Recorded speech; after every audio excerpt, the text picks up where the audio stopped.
Antartika merupakan wilayah yang sangat ekstrim. Lebih dari 98% wilayahnya diselimuti es tebal 4,5 km. Jika ada gunung setinggi Gunung Fuji yang ada di Jepang berada di dalamnya, tidak akan kelihatan di permukaan. Dalam kondisi tertentu, suhu di sini bisa mencapai minus 85 sampai minus 90 derajat Celcius dengan kecepatan angin mencapai 40 km per jam. Pada musim panas, Antartika menjadi rumah bagi 4.000 ilmuwan dan petugas militer. Antartika merupakan sebuah misteri terakhir yang ada di muka bumi, memegang semua imajinasi kita. Ada peta kuno yang menyatakan bahwa di Antartika ada monster raksasa. Dan ada juga peta kuno yang menyatakan bahwa Antartika merupakan sebuah gerbang menuju dunia lain. Antartika merupakan wilayah yang paling misterius yang ada di muka bumi.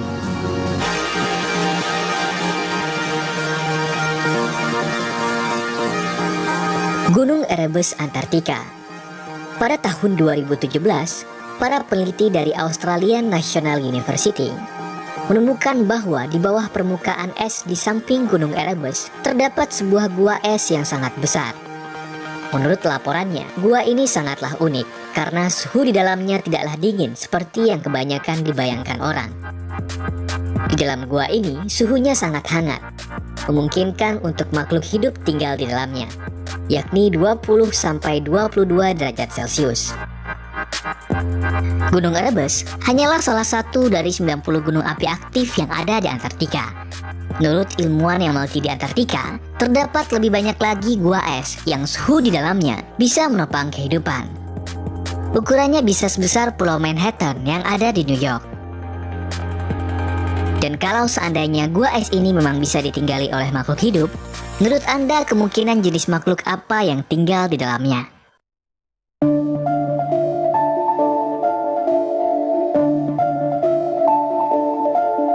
Hamburg, Jerman, 1938. Setahun sebelum Perang Dunia berkecamuk, Adolf Hitler memerintahkan pasukannya untuk melakukan ekspedisi mencari peninggalan kuno yang dia yakini memiliki kekuatan magis yang sangat luar biasa.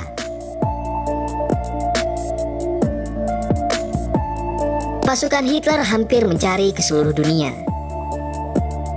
Dan pada bulan Desember 1938, Nazi Jerman memberangkatkan kapal MS Wabenslans dengan tugas rahasia untuk membangun pangkalan militer permanen di Antartika.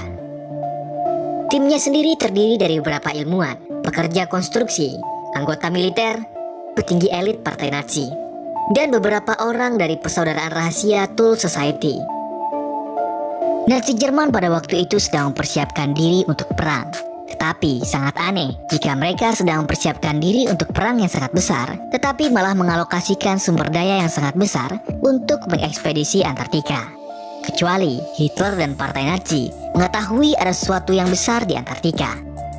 Thule Society meyakini bahwa ada sebuah portal menuju dunia lain yang ada di Antartika. Bahwa di Antartika mereka akan menemukan sumber energi yang melimpah. Selama berada di Antartika, Nazi Jerman dipercayai telah berhasil memetakan sebagian besar wilayah Antartika melalui foto udara.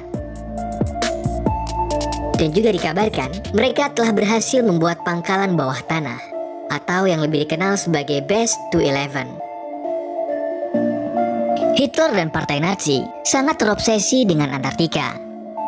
Dan juga seperti yang sama-sama kita ketahui, selalu ada rumor yang menceritakan bahwa para petinggi partai Nazi melarikan diri ke Antartika setelah kalah perang, dan Hitler sebenarnya tidak mati bunuh diri. Dan juga kabarnya, di sana mereka memiliki fasilitas yang sudah sangat lengkap, layaknya sebuah kota kecil.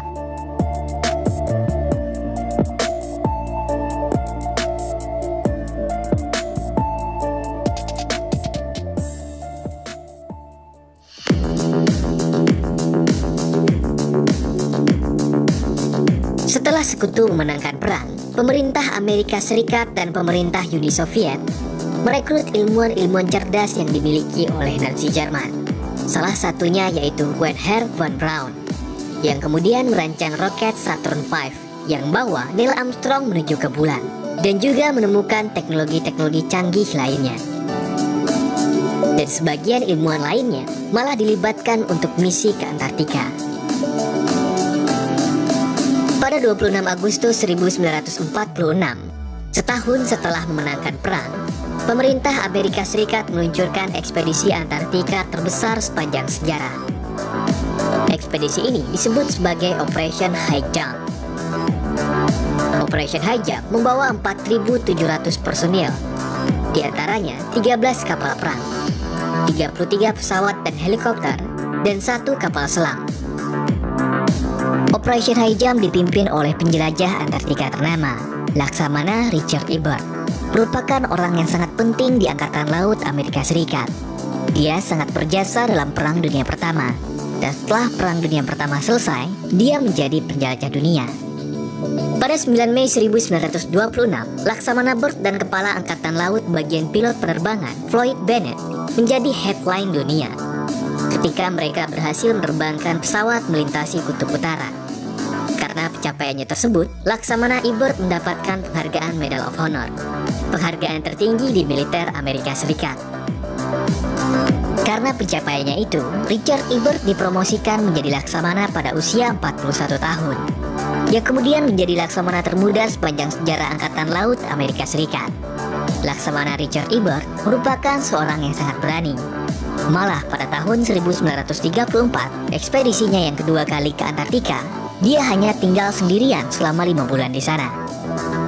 Operation High Jump berlangsung selama 9 bulan, dan secara mengejutkan terjadi pertempuran dengan musuh yang tidak dikenal. Kemungkinan dengan para Nazi dan pasukan Hitler yang terlebih dahulu membangun pangkalan militer di Antartika. Dalam laporannya, ada beberapa pesawat yang keluar dari dalam air lalu menyerang pasukan Laksamana Ebert.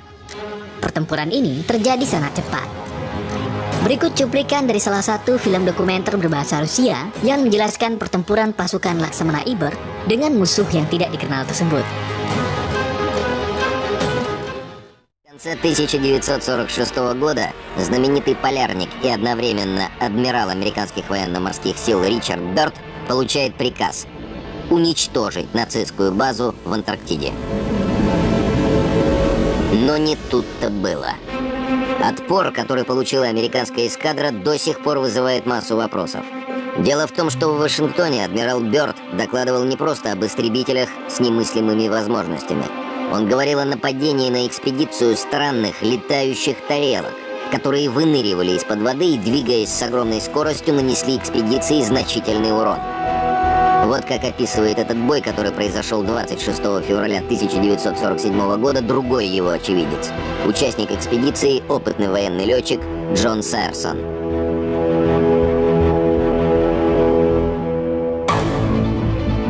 Они выскакивали из-под воды, как угорелые, и проскальзывали буквально между мачтами кораблей с такой скоростью, что потоками возмущенного воздуха рвало радиоантенны.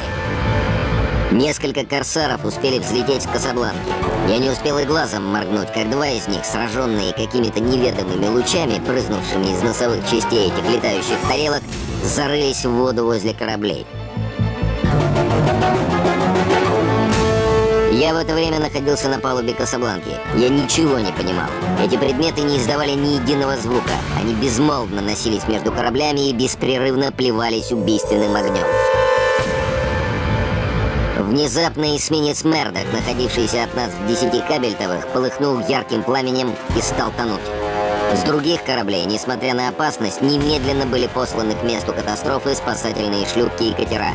Весь кошмар продолжался около 20 минут. Когда летающие тарелки снова нырнули под воду, мы стали подсчитывать потери. Они были ужасающими. Кто был хозяином этих тарелок? Неужели нацистская Германия? Pengembangan UFO oleh Nazi memang sudah menjadi rumor di kalangan militer dan masyarakat dunia selama ini. Dan memang pada kenyataannya, selama Perang Dunia Kedua sedang berlangsung, Amerika pernah diserang oleh pesawat mirip UFO, atau yang lebih dikenal sebagai Battle of Los Angeles. 26 Februari 1942, pada pukul 1 pagi, alarm perang di Los Angeles berbunyi. Pemerintah segera mematikan aliran listrik di seluruh kota, supaya musuh tidak bisa melihat target. Dan ketika para militer menyorotkan lampu ke langit, yang mereka lihat adalah benda seperti piring terbang. Jerman pada waktu itu sangat maju dalam teknologi. Bahkan, pada saat negara lain belum memiliki roket yang bisa menjangkau antar benua, Jerman telah memilikinya. Kita tidak pernah tahu siapa yang sebenarnya menyerang pasukan Laksamana Ibert pada Februari 1947 tersebut. Apakah UFO Nazi ataukah UFO dari dunia lain? Sampai sekarang, pemerintah Amerika Serikat masih menutup mulut terkait masalah tersebut. Dalam wawancara dengan sebuah harian El Mercurio pada tahun 1947, Laksamana Ibert memperingatkan pemerintah Amerika Serikat untuk melakukan tindakan defensif untuk menghindari serangan udara musuh dari Antartika.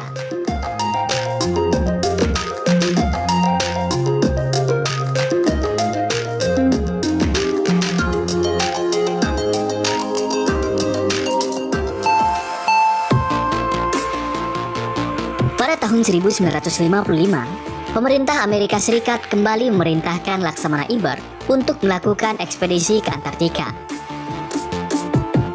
Tetapi kali ini sangat berbeda. Pasukan Laksamana Ibert diperintahkan untuk membangun 3 pangkalan militer aktif di Antartika. Dan sepulang dari Antartika, Laksamana Ibert sempat diwawancara oleh sebuah stasiun TV dan menyatakan pernyataan yang sangat mengejutkan. Berikut wawancaranya. It's time for the Longines Chronoscope, a television journal of the important issues of the hour, brought to you every Monday, Wednesday, and Friday. I must say that Admiral Byrd, our guest tonight, is not only our greatest living explorer, but he's been an inspiration to countless Americans.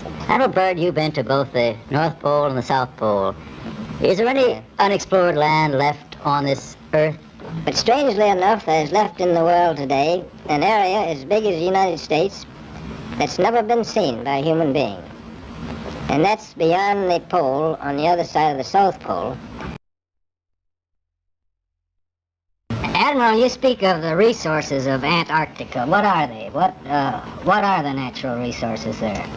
Well, we've found enough of coal within 180 miles of the South Pole in a great ridge of mountains.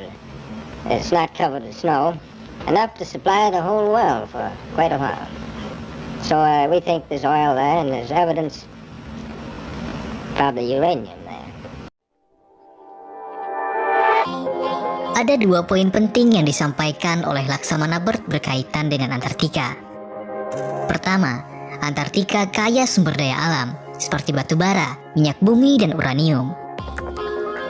Yang kedua, ada wilayah sebesar benua Amerika yang belum pernah dilihat oleh manusia sebelumnya, dan letaknya beyond on the other side of Antartika. Antartika memang sebuah misteri yang sulit untuk dipecahkan. Walaupun kaya sumber daya, tetapi tidak ada satupun perusahaan yang diizinkan untuk mengeksplorasi. Suhu dingin sebenarnya bukan menjadi masalah. Contohnya saja di Kutub Utara, ada banyak tambang minyak dan gas yang beroperasi di sana. Tetapi memang sangat aneh jika di Antartika yang kaya sumber daya alam, tetapi tidak dieksplorasi. Selanjutnya Laksamana Ibert mengatakan, ada wilayah sebesar benua Amerika Serikat yang belum pernah dilihat oleh manusia yang letaknya melampaui Antartika. Kalau kita lihat peta dunia, jika kita mencoba untuk melewati Antartika dari sisi manapun, kita akan sampai di 3 tempat, yaitu Amerika Selatan, Afrika Selatan, dan Australia. Tetapi Laksamana Ibert mengatakan waktu dia dan pasukannya melewati Antartika, dia bertemu dengan sebuah benua yang belum pernah dilihat oleh manusia sebelumnya. Yang pasti itu bukan Amerika Selatan, Afrika Selatan, ataupun Australia. Lalu benua mana yang dimaksud oleh Laksamana Ibert tersebut? Beberapa orang mencoba untuk memecahkan misteri dari pernyataan Laksamana Ibert tersebut, tetapi mereka tidak menggunakan peta dunia yang umum digunakan saat ini. Mereka menggunakan Gleason Map. Peta ini merupakan standar peta dunia pada zaman dahulu. Peta ini menempatkan Antartika bukan sebagai benua, tetapi sebagai lingkaran es yang mengelilingi dunia. Anda mungkin pernah mendengar istilah Antarctic Circle atau lingkaran Antartika. Dan memang pada kenyataannya orang pada zaman dahulu mengenali Antartika bukan sebagai benua, tetapi lingkaran es yang mengelilingi dunia.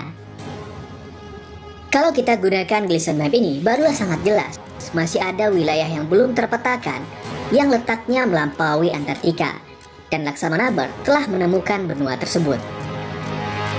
Pada tahun 1957, pemerintah Amerika Serikat melakukan Operation Deep Freeze. Operasi militer ini bertujuan untuk membangun pangkalan militer aktif di Antartika. Pembangunan pangkalan militer ini diduga untuk menghadang kemungkinan serangan musuh dari belahan dunia paling selatan. Seperti yang telah diperingatkan oleh Laksamana Richard E. Byrd, bahwa ada kemungkinan serangan musuh dari dunia yang belum pernah dilihat oleh manusia sebelumnya. But strangely enough, there's left in the world today an area as big as the United States that's never been seen by human beings. And that's beyond the pole on the other side of the South Pole. Pada perjanjian Antarctic Treaty yang ditandatangani pada tahun 1959, 2 tahun setelah Operation Deep Freeze, Antartika dideklarasikan sebagai wilayah terlarang. Walaupun kaya akan sumber daya, tidak boleh ada aktivitas eksplorasi. Yang artinya, perusahaan tambang batubara, minyak, gas, dan uranium tidak boleh melakukan penambangan. Sains mainstream menganggap teori ini hanyalah sebuah fantasi. Tetapi siapa tahu yang sebenarnya seperti apa. Yang pasti, pernyataan ini dinyatakan dari seorang yang sangat kredibel, Laksamana Richard E. Byrd, penjelajah Antartika ternama dan peraih penghargaan Medal of Honor, penghargaan tertinggi di dalam militer Amerika Serikat. Cukup itu saja untuk video kali ini. Jika kamu ada ide untuk video selanjutnya, silakan tulis di kolom komentar. Dan juga terima kasih pada Nege Hostar yang telah mau mendukung video ini. Saya Bumi Misteri mengucapkan banyak terima kasih. Sampai jumpa kembali.